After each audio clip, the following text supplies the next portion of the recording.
So it's been rumoured for a while, but now it's official. Google is getting itself involved in the highly competitive mid-range smartphone market.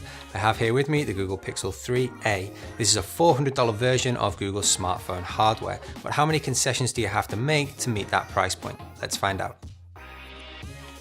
At first glance, the Pixel 3a can easily be confused with the normal Pixel 3.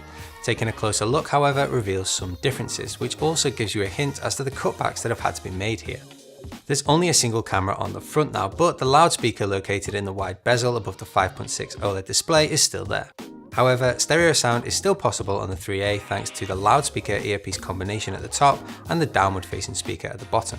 The result of this setup is just as good as it was on the Pixel 3.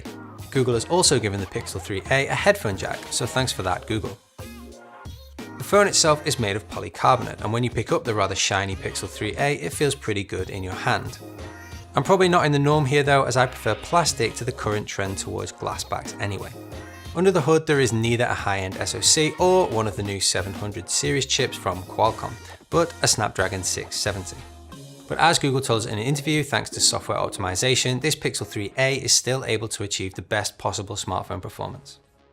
It's been a successful move because everything runs smoothly on the Pixel 3a, apart from graphically complex games. File, app and photo hoarders, however, might be disappointed that the Pixel 3a only comes with 64GB of internal storage. But there is another good reason for that chipset choice, as the 670 is extremely energy efficient. During our tests, we were able to get up to 7 hours of on-screen time at predominantly maximum brightness, despite the 3000 mAh capacity of that battery. It appears scarce on paper, but in reality, it's not the case. Getting through an entire day, even with intensive use with the Pixel 3a, is really not a problem. Wireless charging, however, is not supported. The Pixel 3a's main camera is particularly exciting because here, Google uses the same sensor as in its high-end version of the phone. It also offers the same software features, including Night Sight, Photosphere and Top Shot. A time-lapse mode, which will later be delivered to the other Pixel phones, is a new addition. A photo comparison between the Pixel 3 and Pixel 3a shows that consumers who buy the cheaper model will hardly have to accept any loss in image quality. For selfies, you'll have to make do without the wide-angle lens though. For just $400 or €400 in Europe, the Pixel 3a is a really good mid-range smartphone. You get 3 years of updates, a really good camera, good battery life, and it's all in a handy format.